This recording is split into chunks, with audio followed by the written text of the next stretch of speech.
Hi అండి. అందరికీ నమస్కారం. 'గుండె నిండా గుడిగంటలు' సీరియల్ ఈరోజు ప్రోమోలో ఏం జరగబోతుందో చూద్దాం. ప్రభావతి అయితే మీనాని తిడుతూ ఉంటుంది. నీ నిర్లక్ష్యం వల్లే ఈ మంగళసూత్రం పోగొట్టావు. నువ్వు నీ భర్త అయితే మా పరువు తీయడానికే చూస్తున్నారు. ఎందుకు ఇలా చేస్తున్నారసలు? ఇంటి పరువు మొత్తం తీసేశారు అని చెప్పి ప్రభావతి అయితే మీనాని చాలా తిడుతూ ఉంటుంది. ప్రభావతి మాటలకి అయితే మీనా చాలా బాధపడుతూ ఉంటుంది. అక్కడ పక్కనే ఉన్న బాలు కూడా జరిగిందంతా చూసి వాళ్ళమ్మ మాటలకైతే ఏమీ మాట్లాడకుండా అలా బాధపడుతూ ఉండిపోతూ ఉంటాడు. ప్రభావతి అయితే నీ నిర్లక్ష్యం వల్లే జరిగింది. మంగళసూత్రాన్ని పోగొట్టావు. ఎందుకే ఇలా చేశావు? ఎందుకు ఇంత నిర్లక్ష్యం నీకు? అని చెప్పి మాట మీద మాట తిడుతూనే ఉంటుంది. మీనా అయితే చాలా బాధపడుతూ ఉంటుంది ప్రభావతి మాటలకి.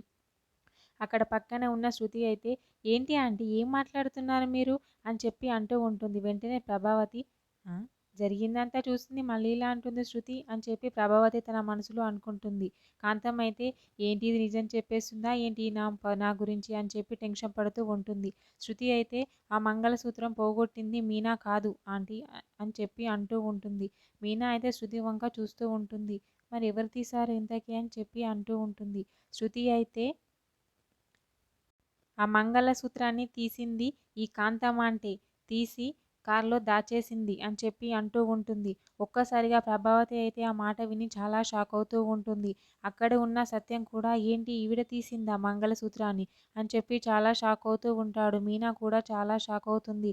అక్కడే ఉన్న బాలు కూడా కాంతంని చూసి అయితే కోపంతో రగిలిపోతూ ఉంటాడు. కాంతం అయితే చాలా టెన్షన్ పడుతూ కంగారు పడుతూ ఉంటుంది. ఈ శృతి అన్నంత పని చేసింది. అందరికీ నిజాన్ని చెప్పేసింది. నా పరువు మొత్తం తీసేసింది. ఇప్పుడు ఏమవుతుందో ఏమో! నన్ను వీళ్ళు ఏమంటారో ఏమో! అని చెప్పి అయితే చాలా టెన్షన్ పడుతూ ఉంటుంది. ఓకే. థ్యాంక్ యూ అండి. నా ఛానల్‌ని సబ్స్క్రైబ్ అండ్ లైక్ చేయండి.